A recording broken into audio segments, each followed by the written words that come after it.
Sorry about that break. Oh my gosh, you were talking about Angela Duckworth. I was talking. Please continue. I had done a podcast before I opened Madres, just basically for fun, and I was interviewing really high achievers, multimillionaires, people that had created a lot of wealth in different ways, not just monetarily, right? So I did a lot of studying, and there was a study. Angela Duckworth. She got a group together and they started studying because she used to be a teacher, and she couldn't understand why some students would excel and other ones just wouldn't excel. And what she noticed was it wasn't social class, it wasn't if they had a lot of money, they had a nuclear family, what the challenge or whatnot. So she just really couldn't understand. So what they did was they did this focus group, and they said they went to like the top Olympic athletes. They studied them. They went to like top 500, Forbes 500 companies, and did bets as to see which salespeople would succeed while the other ones wouldn't, and try to figure it out. They went and interviewed, spent a lot of time interviewing several different, high achievers all over the world. And what they found out, it wasn't looks, it wasn't charisma, it wasn't social class, it wasn't opportunity, it wasn't your race, it wasn't anything. You know what it was? What differentiated the people that succeeded and the ones that didn't? It was grit. Grit. They have grit tests now for people to see. It's those people that can be knocked down and you pop back up and you dust yourself off and you put shoulders back, head up, and you keep on going. And the reason why I'm able to do that is because of my faith. Because I know that God's got something else for me. That this isn't the end, and this isn't going to be my story. And I protect my heart and my mind at all costs to make sure that I'm a messenger of love. That's what I tell myself. And so that was really, it was really an eye opener for me. And another thing was they were another study. This was something completely separate. They were studying energy, and they had people in a room, and they were able to measure energy, anger, love, excitement, fear, sadness, probably. fear, every type of energy, and they could actually measure it. And do you know what vibrated the highest out of all the different energies? Love. You would think so, right? That's what I would say. Yeah. Nope. It was authenticity. Really? Authenticity. And I always say to people, because when all those lies were going around about me, right? I said, those people don't know me. So I did reach out to certain people when I reopened, and I invited them to have lunch at Madre's on me. Oh, that's I would love to have you to have lunch at Madre's, and I'd sit right here. Because truth vibrates higher than a lie. Authenticity vibrates the highest. So when somebody's real, if you're paying attention, you can feel that. When you can trust your intuition inside, like sometimes you're like, I don't know. Well, you do know. Your mind's just screwing that up for you. Yeah. So that's why you have to really go with your gut, like they say. And that's why I'm telling you that you can tell when somebody's authentic and real. So I always knew if they were, so the haters are, like they say, the haters are going to hate, right? Yeah. The haters are going to hate, and but you got to still have your light shine bright. And darkness isn't like light. So when I walk in a room, what I've noticed is the people that don't like me, for the most part, it's because they have a lot of darkness inside of them. And so then I just pray for them, I send them my light and my love. So that's what I do here. And I think in Rosarito especially, I call it the land of the broken toys. And the reason why... Why? Yeah, why? Well, because I see a lot of people, and it is the land. I have met some of the most phenomenal people that I've ever met. Because think about it. The people that come down here, we're the ones that aren't afraid. We listen to the stories. Oh, you're going to get killed. So I'm surrounded with people that have an adventurous spirit like I am. And obviously, we don't live in a bunch of fear, I mean, healthy fear, but not, we're not... We're not consumed by it. We're not consumed by fear. And we are also not guided by it. Right. But then you also have the people that had unfortunate events happen on the other side and can't go back. You have a lot of people that couldn't really make it, people that used to be homeless that came here. It truly is the land of the broken toys. You got a lot of people that are really hurt and broken, and so and they do some bad things. But that's why when they come in, when I feel that, I try to really exude love. And like I said, food is love. Are you familiar with the quote by Tantalo about 2,000 years ago? He said, if you remain steadfast in your abstention of harm, in your thought toward yourself and others, all living things will be feeling peace in your presence. And That's what That's you're beautiful. that's Right. what you're doing. Yeah, that's what Yeah. I'm trying to do. Especially Yeah. now, things are crazy, and there's so much division, and people are getting caught up in things that you can't control. And Madres, there's a whole concept. If you come to Madres, I put pictures of my grandparents getting married in the 1940s. I actually invited everyone in town to bring pictures of their mothers and pictures of their families. So if you walk around Madres, it's not just my family. It's people literally brought pictures of their mothers back in the 60s and the 50s, and I have pictures of people's parents at their wedding day, and it puts an energy on the wall and a vibe, because what I want people to do is to remember simpler times. Remember back when we just used to come home when the street lights would come on, we come home. Our faces weren't in our phone. We weren't editing ourselves to look like we were we're supermodels when we're really not. And but we're doing that because that's what they did on the cover of magazine. So we think we need to look like that, right? Yes. And in the age of the Kardashians, we all think we need to look like that. So that's difficult for a woman. But when you come in here, when you come into Madres, I even have local artists on the wall. We sell the art, as you can tell. I put a vibe that I want people to come remember simpler times, because at the end of the day, when our lives are over and we pass, the only thing we take with us is our memories. And if I can help facilitate those memories, happy memories, breaking bread with one another, those are the moments. That's what we live for, right? We live for those moments. We can sit with our friends and family, have a good time, have a good glass of wine, eat a really good meal, and celebrate one another, and celebrate, birthdays and anniversaries. And I get to do that, and I feel so blessed. So every day, even when I was in the middle of the darkest time of my life, I said, I'm so great. Even if you don't feel it, I'm so grateful for this challenge, because I know it's going to teach me something. Yeah. And it is kind of exciting. So I'm like, where's this leading? I mean, it has to lead to something, What about tell us or talk about your project in the Valle? So I have a 5-year plan, and it wasn't just Madres. So when I opened Madres, I even named it Madres because I'm really good at marketing. I love marketing.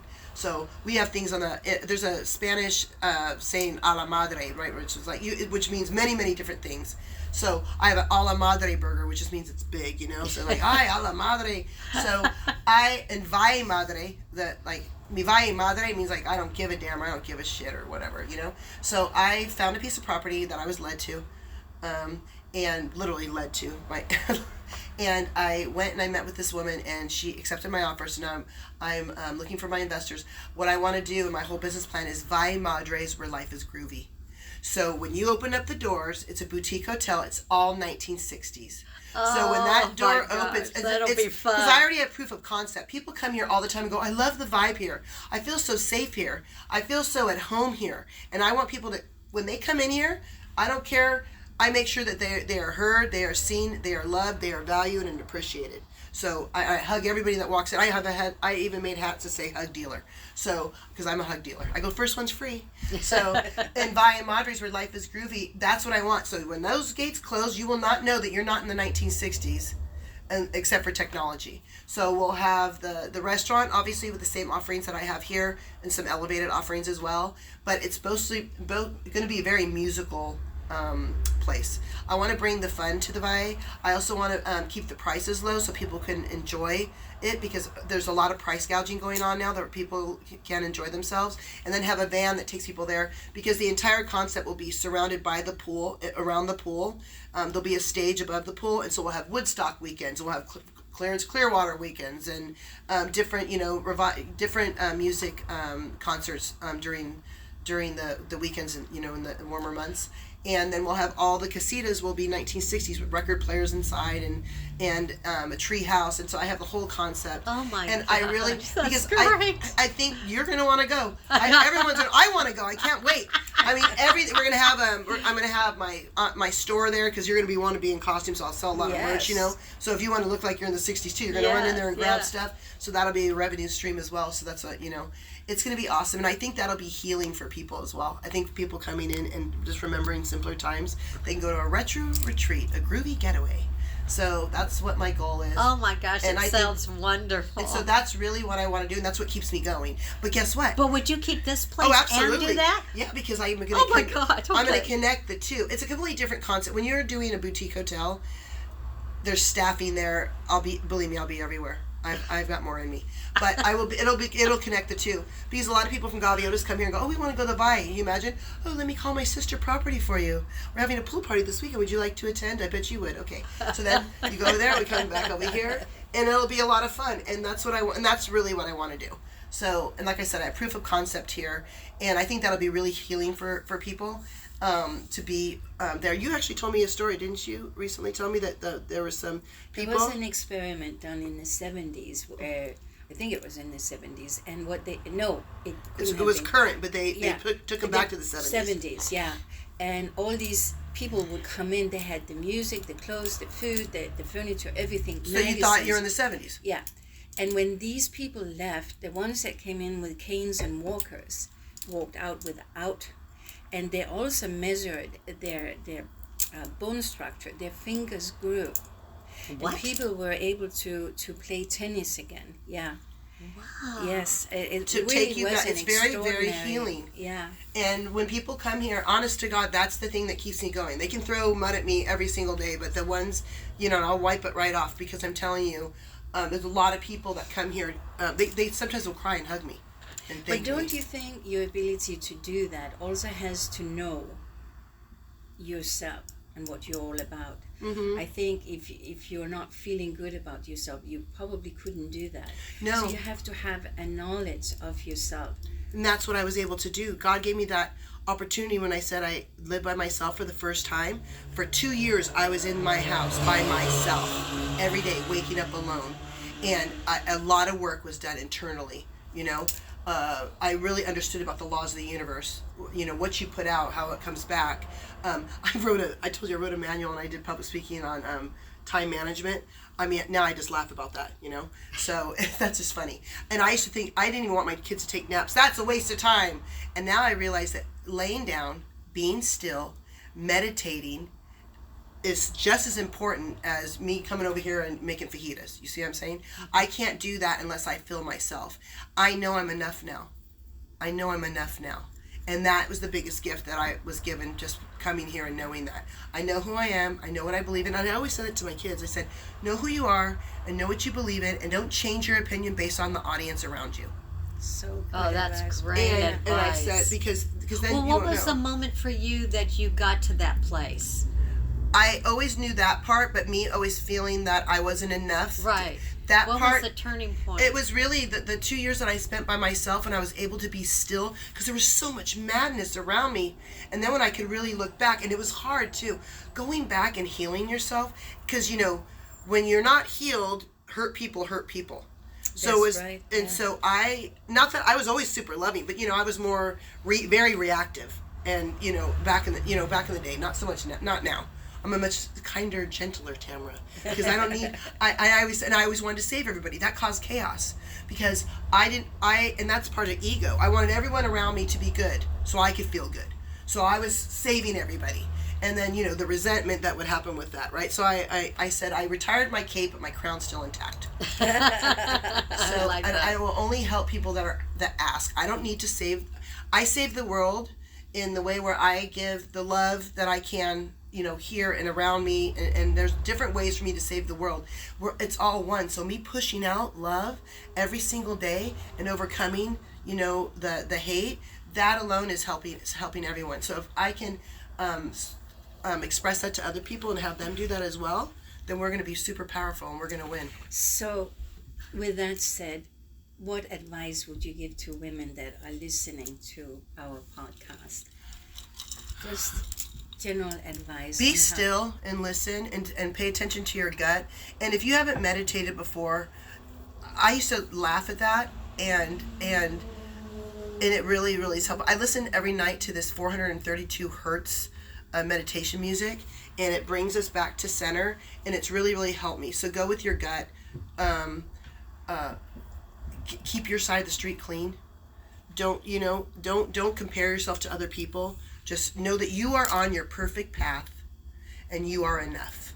And even if you don't believe it, say it every day. And it was really hard for me to be, I had to look in the mirror every morning, and I had to tell myself, affirmations about myself. And that was hard. No, you are beautiful. I always had, a problem with I always not a problem. I always felt like I wasn't good enough because I came from a long line of beautiful women, and I was always heavier. My mother was a bone, you know, and my aunt was a Stetson model. So I used to compare myself. Don't compare yourself. Now I know that I'm enough. Comparison is the thief Yeah, of joy. right. And when you and you don't have, and everything's going to be okay. Everything's going to be okay, even in the midst of all of it. You're either going to learn a lesson, or you know, you're going to overcome something and be proud of yourself. But either way, no matter what's going on around me, I know at the end of the day, God's got me. The universe has me. I have love and support around me, and everything that you need is inside of you. So you just have to be still and listen.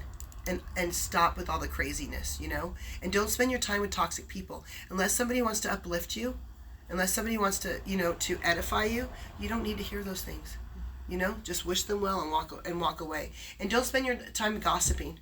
You know, don't spend your time gossiping, because that's just going to lower your vibration and pull you down, you know? That's right. So I'd rather spend time with myself than with toxic people around me. You know, so I always protect what goes. I told my kids this for a long time, and now I'm like, oh my God, it was so true. Whatever goes into your eyes, you know, I don't want them to watch bad things. Whatever you watch, whatever you listen to goes into your soul. And I tell them that, right? But it was true. But I was trying to, I don't want my son to watch porn, so I was telling him that stuff, right? So that was my way. But I'm thinking, but that is really actually true. Yeah, that is everything true. that you expose yourself goes into your soul. Yeah. So I used to tell them, do you want a black soul? No, mommy. Exactly. Okay. So I think that, and putting yourself first. And you know, I always thought putting yourself first was super selfish, because you know I wanted to save the world, right? So I always put myself last, and that put me into situations that I'm still dealing with. But putting yourself first is the best thing that you can do, because when you are full and your cup is full, I have more energy. So on my days off, I really spend a lot of time by myself, recharging my own battery. So that way, when I'm here the next 5 days, I have enough to give to everybody else, my best self. You know, Wow, not the that's cranky one that is tired. Yeah. You know. Tamara, thank you so much. You are amazing. Oh, thank you. Thank You for saying really that. are. I appreciate I that. mean, you're beautiful Oh, thank you. and such a incredible soul, and Thank we're you. lucky to have you in this community. Thank you so much for saying that. I really feel Well, like it's the I'm on a journey.